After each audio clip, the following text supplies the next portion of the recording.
balance. Dancers are often known for their balance, and when I do tests on dancers' balance, they're normally like, I'm good with that, I'm pretty good at the balance stuff. But when we really get into the deeper issues around balance and the deep anatomy of balance, we start to find that dancers often aren't quite as good as they think they are with these balances. When we think about how the body balances just in regular life, we're using a lot of our sensory organs to give our brain information. So the brain is receiving lots of information at any given time, and it's organizing that information to figure out where you are in space, right? Now, the obvious organs that deal with that are the eyes, right? We're looking at visual cues. Our ears are a big part of our balance mechanism. We have fluid in the ears that as we tilt one way, the fluid's going to slosh that way and the other way, or forward and back. So again, that tells the body where we are in space.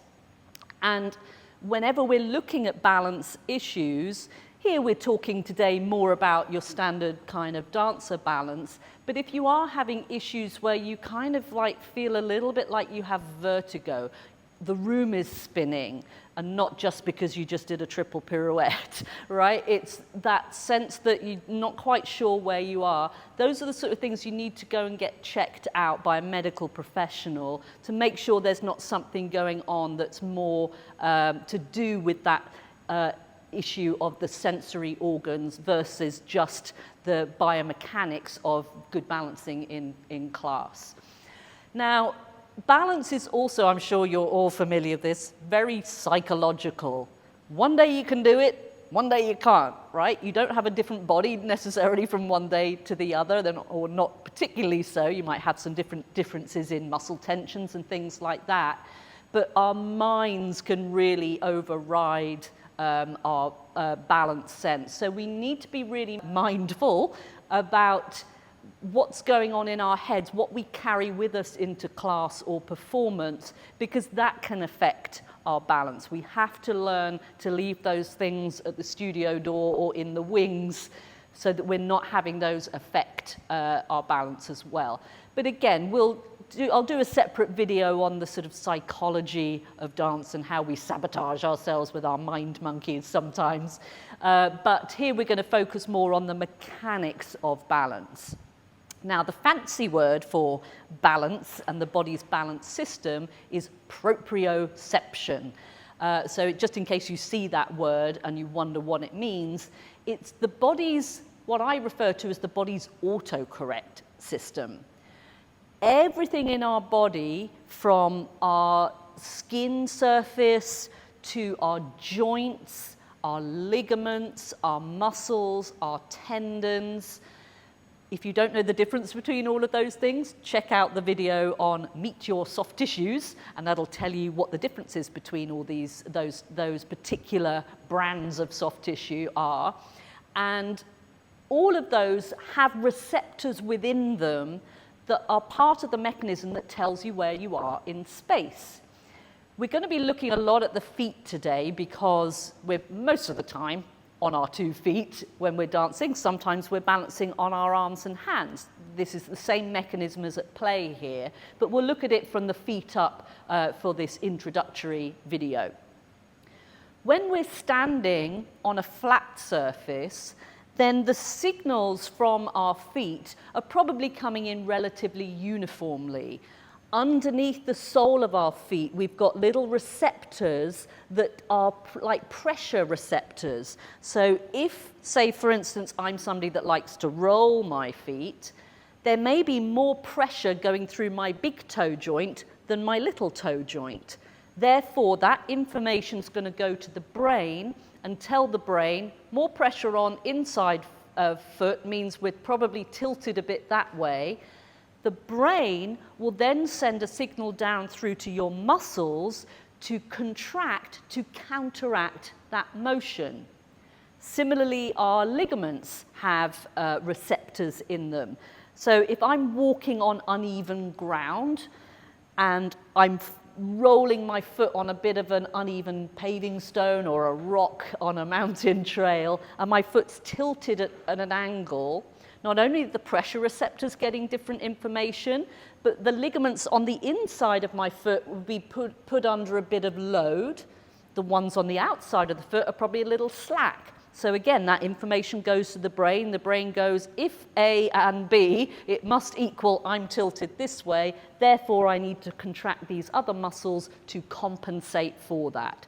It's an autocorrect system. We're constantly compensating and adjusting for our body position. This is the system that we want to really get fired up and ramped up for our balance. Coming back a little bit to the psychology of balance, it's very important how you think balance operates in order for you to be able to really sort of utilize it to its full advantage and use it in the way it's intended. A lot of dancers, when they hit a balance pose, they tend to think, I've got to be on, literally like stuck on one spot and do not move, right? It's a sort of rigid situation. That's actually rather precarious, because if you are rigidly kind of locked out in a small position and terrified if you move off that spot you're going to fall, if I just come and give you a little bit of an elbow, you're just going to keel straight over. If you think of big, tall buildings, big, long suspension bridges, they're not built rigid, right? They're built with give in them. They have to bend in order to accommodate a strong wind. Otherwise, a strong wind comes, the building would snap. As dancers, we need to be the same. I make a difference in my mind between stability, which is what we're looking for, and rigidity. Those are two different things. If we are rigidly locked out, that's not stable. We need to be in a dynamically stable position. We need to be able to autocorrect. And there have actually been studies that have looked at successful, quote unquote, pirouettes, for instance, and looking at how many rotations a successful pirouette would be, a maximum number of rotations or a higher number of rotations, and a controlled landing at the end of it. And what they found in this study was that the turns that were discerned to be more successful, they had a little tracker pad on the ground and on the sole of the shoe, and they also did this with point shoes on the block of the shoe, and they could measure your sort of travel that you make during that turn. And most dancers would think, oh, a perfect pirouette is that I hit one spot and I spun on it and I landed beautifully. The study showed the opposite. It showed that the more successful turns, the greater the travel the dancer made on that point of contact with the floor. It was really about the ability to autocorrect during the turn that dictated whether that turn would be successful or not. So really rather different to what we think. And I think that can really help with the psychology, that we're not sort of in this rigid thinking that creates a rigid balance. It's like, no, I'm able to be pliable. This is a dynamic situation. I'm able to make lots of micro adjustments to facilitate my balance, my turn, whatever it may be. Nothing in dance really is static. Even if you're in a sort of a static pose, really there should always be movement in that pose. It's a dynamic position rather than I'm just locked in one spot and not moving. There may be some choreographic times when that's required. It's part of the dynamic of that piece. But really, even when we're still, we're in motion. That's human communication. For me, it's the equivalent of somebody who comes and talks at you and they don't move and they stare at you and they lock out and they're talking at you like this. You're going to go, whoa, that's a little weird, okay? Whereas if you're talking, you're normally dynamic, you're moving. So the same with a balance in dance. You're talking through your body. So we don't want to be just locked out here. It's a little spooky. You want to be here, right? There's movement in the stillness. That way of thinking can really help facilitate what's happening in the body. There's movement in the stillness. Hopefully that's given you a bigger picture and maybe a different view on what's happening when you're balancing. We need to be mindful that our body is in a good state to be able to make those micro adjustments. If you've got tension, for instance, in your calf muscles, it can reduce your ability to sweeten up that balance. If you've had recent ligament damage, could be in the ankles, the knees. Ligaments are a huge part of our balance system, and if they've been damaged, we can lose some of that information that's coming from them to help us to balance. Always as part of an injury rehab scenario, we want to do some balance training. Okay, so a lot of information there. One other thing I'll just mention before we get into the practical bits of how do we get to these balances. Hypermobility. So friends of mine that have our bendy joints that tend to hyperextend, go and look at the hypermobility series if you want to learn more about that. But what you will find, one of the features of hypermobility is reduced proprioception. We are less able, because our ligaments are a little bit softer than the average, then the information coming from our joints can be a little sluggish. So hypermobile dancers tend to need more refined balance training as a result. Hypermobile people often get labeled as being clumsy. If there's a door frame, a coffee table to walk into, I'm going to do it, right? We're a bit all over the place. That's because of this tendency for a little sluggish information. But that's why dance training is so great, because we really learn to train that system and get some organization going. Okay, so that's a bit of the theory of our balance. Let's get into a bit of practical. I've got my lovely friend Mel here who's going to come on and join me for this, and we'll look at some tests that we can do to assess for balance, and then some exercises we can do to improve our balance. Now, the test we always give to dancers, remembering what I said earlier about using our eyes for cueing, in a studio situation we're often using visual cues for balance. We might be using a spot for turning, we might be watching ourselves. We've got external information that can help us figure out where we are in space. We get on stage, what happens? Lights go out, stage lights come on and blind us at all different crazy angles, and suddenly the world's a very different place. We need to rely on our internal cueing for balance rather than relying on external cues. You probably found it. It's like in the studio, I had that nailed. I got on stage and it all fell apart. This is where we often see injury risk going up in the first week of performance, when the body hasn't adjusted for this new environment. If we can put some of that into place ahead of time, then we're giving ourselves an advantage when we get into these more complex situations where we can't use our visual cues. This is a test to test exactly that. Now, I'm going to show you can do this along with us. If you are on your own, you want to do this maybe next to a wall or a chair where you can actually grab hold of something if you lose your balance. I'm going to be the steadying hand in case she needs it in this situation. But what we're going to do here is time how long we can stand on one leg with our eyes shut. Most dancers can do this all day with their eyes open. Take the eyes out and you'd be surprised. We're also going to check right to left, because it's surprising how often dancers can do it. You know, it can be like 30 seconds on one leg and 3 seconds on the other. My first question would then be, have you ever sprained that ankle? Damaged the ligaments, damaged the proprioception, didn't rehabilitate it after the injury? That's a big clue. Remember, we're always talking about our jigsaw pieces and our clues. The way we set up this test is very specific, because we want to starve the body of any external information that it can cheat with. So we're going to remove all the cheats from it. We're going to have you stand on one leg. We're going to wrap the arms across the body this way. you've probably seen, you think of tightrope walkers, they have those long balance bars. We use our arms to help us balance, so we're not going to allow ourselves to do that. We're going to bring one leg up into a sort of parallel retire position, but we're not allowed to touch the other leg with it. You have to have it in space. When you just relax while I say this next bit so you don't tire your leg out.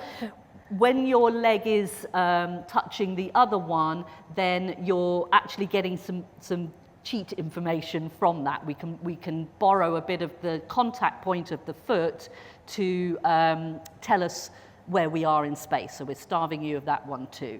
So we're arms across the body, leg in the air, not touching, and then we're going to close our eyes. And then you time yourself. 1, 2, 3, 4, 5, and we've really kind of broken the balance there. And she's in a stressful situation too. We'll give her some grace there. So a failed test is you've wobbled, or you've put the foot down, or you've hopped. So that's when you stop your timer. Let's have a look at the other leg, see if we've got any differences there. 1, 2, 3, 4, 5, 6, 7, 8, 9, 10. Good, we can stop it there. We won't need to see how long you can go. We got the idea. Also, when you do it for the first time, often it's a bit troubling. When you do it a second time, it can actually improve. So you might go back and then retry the other leg and see if it was just a little bit of a initial wobble. Interestingly, on the first leg, we didn't go as long, but my kind of gut feeling was it was actually a more stable leg. The cue for me was when we went to this leg, there was a sort of, I've got to prepare myself for this before. It was like a subconscious message that you didn't trust it. Yeah. Do you find this leg less trustworthy than the other one? Yes, actually I do. There you go. Yep. So these, again, little jigsaw pieces. I'm a psychologist as well as an osteopath, so I'm like, that was a body language cue of like, I don't trust this foot.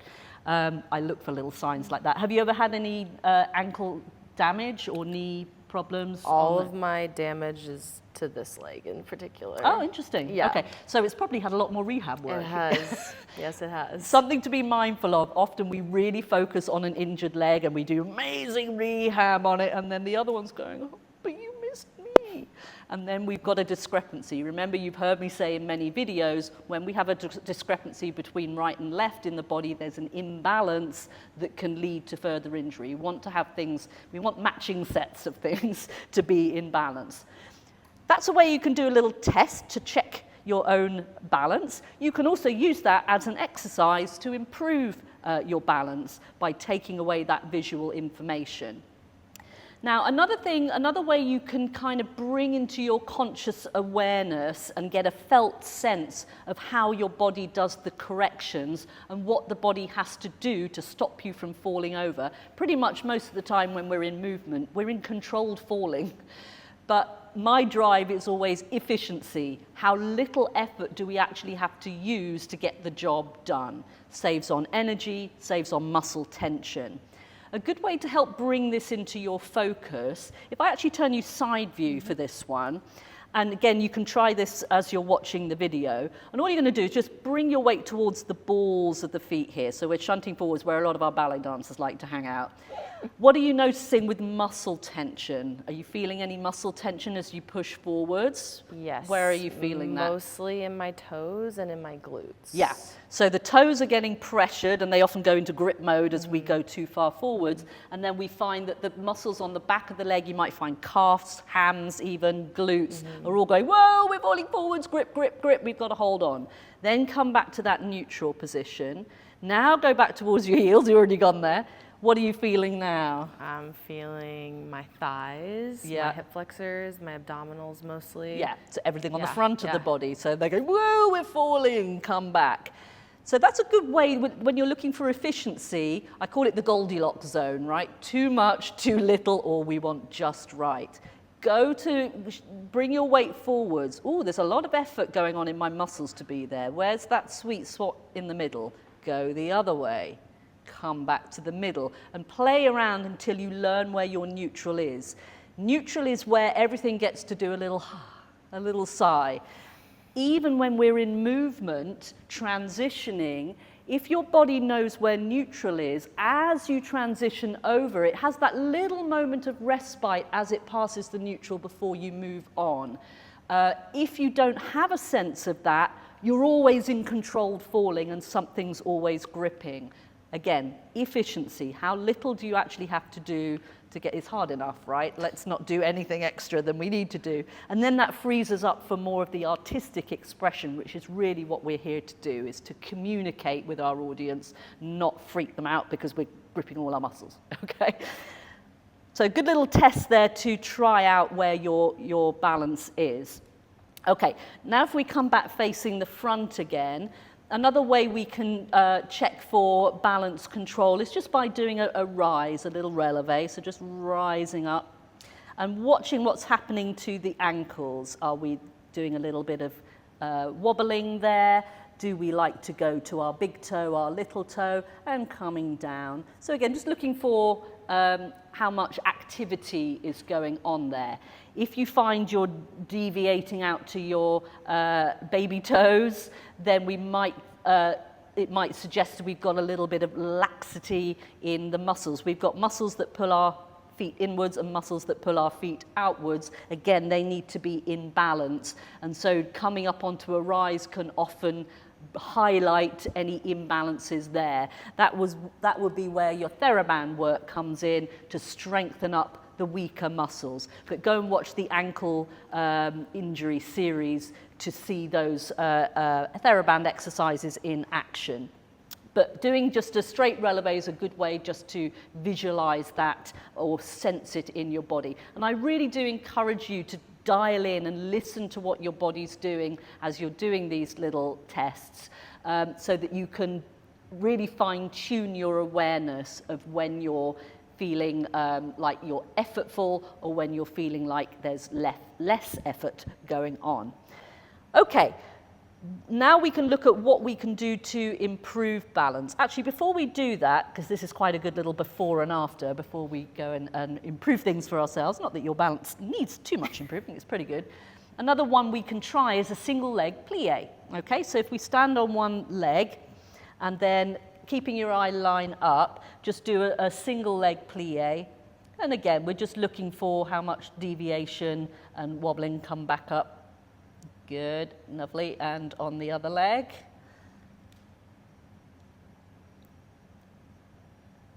Yeah, good, and coming back up. So this one again, little hesitation. I felt the hesitation. Okay. That left leg's kind of giving you a message going, hello, the other one's got all the attention and I want some help. Okay, now, a good thing that we can do, and I suggest you do this before every class, it's very pleasant, very nice, but also it makes such a huge difference to your balance in a very short amount of time. A minute on each foot, you're done. We're going to sit on the floor for this, and we're going to have a little foot love, as I call it. Our feet are doing amazing jobs for us all day, pounding around, and the things we put them through as dancers. We really need to thank them and repay them for their efforts. And in doing so, you will be repaid by having a much more heightened sense of balance and therefore using a lot less energy in your dance. We're going to do this on one foot because then we can compare them when we get up. So you can choose which foot you want. Probably the bad foot. You see, finally the left one gets a look in. I'll do my left one too because I always do my right. Right, what we're going to do, and you can do this with us, you're going to bring your thumbs to the sole of your foot so you can wrap your fingers around the back. Starting right up at the heel here, we're going to just walk the thumbs along the surface of the foot or the sole of the foot. If you go and look at the foot anatomy video, you'll see that we've got a long band of fascial tissue here called your plantar fascia that is taking such abuse all day from us. And as you do this, it'll probably be quite tender. You know, these guys are taking a lot of, quite a beating. You also want to find, if you pull your toes back, you'll feel the edge of that plantar fascia pop up there. You want to really get into that inside edge, particularly if you're a roller. I know you're out there. because that edge gets a bit loaded and thickened up. And that band goes right down to the balls of your feet. Starts at your heel and it kind of fans out like a triangle to the balls of your feet. So you can really get up into the balls of the feet. But what we're actually also doing is waking up all those pressure receptors under the sole of the foot. A lot of dancers, particularly if you work barefoot a lot, you've got a lot of hard skin under there. We're losing information, okay? We want our feet to be juicy. So we're really waking up all that area there. All sorts of fluff on my feet. Then what we also want to do is wake up some of the deep, what we call intrinsic muscles of the foot. Again, go and watch the Meet Your Feet video to see that. And between our long metatarsal bones that run from sort of the top of the arch of your foot down to the base of the toe, we've got some muscles in between there, and their job is to kind of pull the toes towards each other. Anybody that likes to grip the floor, these muscles can be a bit tight. And a nice way to just open those up is if you put a finger between your big toe and your second toe and just draw it right up and really kind of, things you didn't know that were there, and draw up, and then go to between your second and third toe and then draw the finger up. Oh, yeah. Things you wish the massage therapist knew about. Yes, exactly. Things you wish the massage therapist knew about. And then, so go between each of those toes and find those. We can't get all the way, obviously, through, but this is as good as we can get. But you'll be surprised about the things. If you go and have a little conversation with your foot, get your hands in there, you'll be surprised at what you find, and be surprised at what you can help as well. Particularly for someone that gets cramp under their foot. These are good things to do.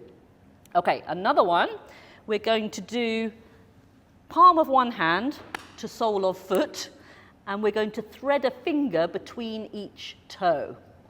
And you might have to negotiate a bit with some of them. I've missed one. There we go. There we go. Okay. Oh, there we go. Missed one. There's always the little tiny ones. And I've got big therapist fingers, so they're hard to fit in. And then holding around the arch. So if you have your thumb under the arch of your foot and then your fingers on the top, and then you can give your foot a nice articulation there. So we're spreading those muscles that so rarely get stretched. It's kind of the only way you can get at it. You've got a good spread there, that's great. And then circling and mobilizing the foot and back the other way. So we're waking up all these beautiful receptors and joints and muscles.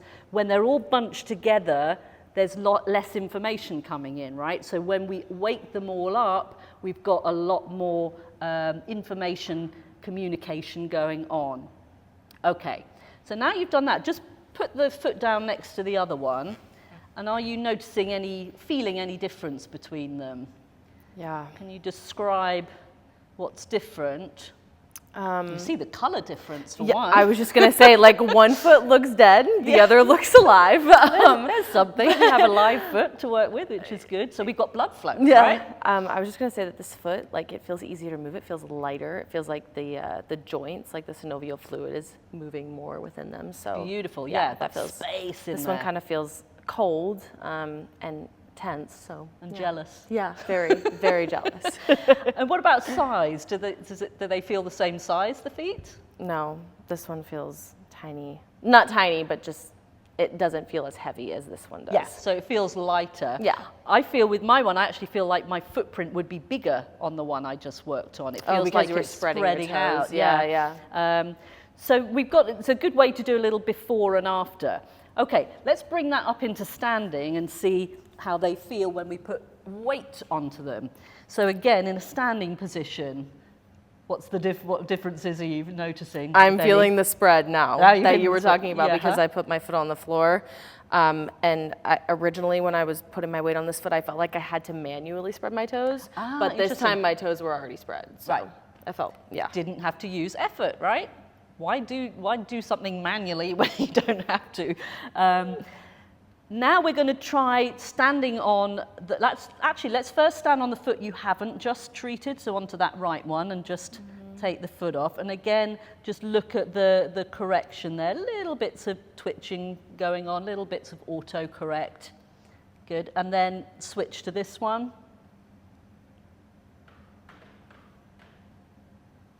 Kind so much calmer. It just feels like, yeah, I could have a cup of tea, you know, have a chat, it's fine. And there's not all that little twitching going. When we're making all those, I know it said we need to auto-correct, but we don't want it to be too obvious because it's muscle tension, right? People with shin splints and that sort of thing, there's often a lot of extra effort going on. And how long did we spend there? It was like a minute tops on that foot. What if you did that before class each day? Hello, yeah. You're going in, you're grounded. Us dancers are not the most grounded people, often. Heads everywhere, all my mind monkeys are chattering. Work on your feet, focus on your feet, ground yourself, and then it's like, oh, feel good now. Now I'm ready to start. So it's not just the physical, it's the psychological. They aren't different. They're the same thing. Your mind drives your physiology drives your thought patterns. So make sure you're looking at this as in a holistic way. Okay, now we've ramped up our balance a little bit. Let's look at some specific exercises we can do. As I said, you can just do that one with the eyes closed, but let's sweeten it up a little bit, make life a little more challenging. And we've got lots of tools, things like this is a balance disc. You might have seen wobble boards, which are the wooden board with a half ball underneath it. They're even more challenging. Rocker boards, Bosu balls, these are all tools that you can use. If you don't have any of those or you don't have access to them, get a sofa cushion, a pillow, put it on the floor. You just want something that creates an uneven surface for you to challenge the proprioceptive system. So this is exercising that system as well as improving your balance. So it's a double whammy. So we're going to get you to come and stand initially on both feet. So okay. Spread your feet nice and equally there. So as you're coming in, obviously it's starting to challenge. It's giving lots of, like that your toe polish matches the I was just going to say the same thing. The disc. We didn't plan it. Okay, so you can see all that micro adjustment going on and it's coming all the way up the body here. So it's giving us a good workout while we're there. And the idea is you don't want to try and desperately like hold against that. Kind of feel into those wobbles. Remember finding that neutral. You can play around with this. You can start to take your weight a little bit forward towards the balls of the feet and then come back towards the heels and play around. You can go to the outside of the foot, the inside of the foot. If you're doing this for the first time, you're not very proficient at it, make sure you're next to a wall, a chair, a bar, where you can grab onto something if you lose your balance. But how's that feeling to you? Feels good. Feels like I'm being challenged for sure. You can tell I'm wobbling. Yeah, which is good, and that's the point. The point is not to get on it and stand still. The point is to get on it and work all these systems, increase that traffic of information through from the joints through to the brain and back. Okay, you can then move that on to doing it with your eyes closed once you get proficient at it, and then suddenly, woohoo, we're finding life a little more challenging with our eyes closed. Doing pretty well, though. I think the fact that your hands are... Yeah. I'm giving you a bit of a cheat. Yeah, my psychological's like, okay, she's there. Okay. All right. And then come off for a moment, give those legs a rest. It gives quite a workout to the lower legs, doesn't it? So we always want to incorporate this with a stretching routine. Go watch the stretching videos for the lower leg to find out the appropriate stretches for this. The way we would improve that or progress that, doing it on one foot with the eyes open, doing it on one foot with the eyes closed.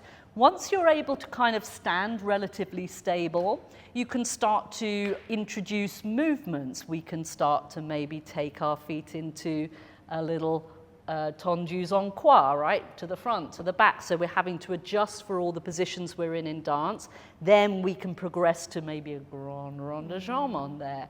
And you can start to challenge yourself. Remember, as I always preach about things, exercises in isolation are all part and parcel of what we need to do, but at some point we have to take this and contextualize it into a class situation.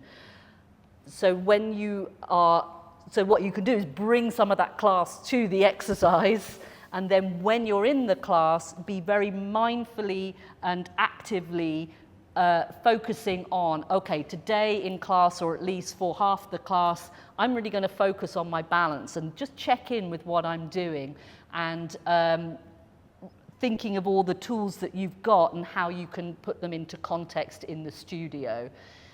Bearing in mind when we go into performance as well, we don't have our visual cues, so if you're in a ramp up to performance phase, maybe do some more balance work with the eyes shut, okay? So you can tailor this to whatever situation you're in. Couple this with strength training if it's required for the ankles. We can also do these proprioceptive exercises for the upper body. You could have your hands on the wobble board or the balance discs, or on 2 balance discs in a plank position, for instance. But I'll do some upper body training videos to cover that in more detail. But hopefully there you've got some jigsaw pieces to look at, to put together, to help you refine and improve your balance and make life easier for yourself.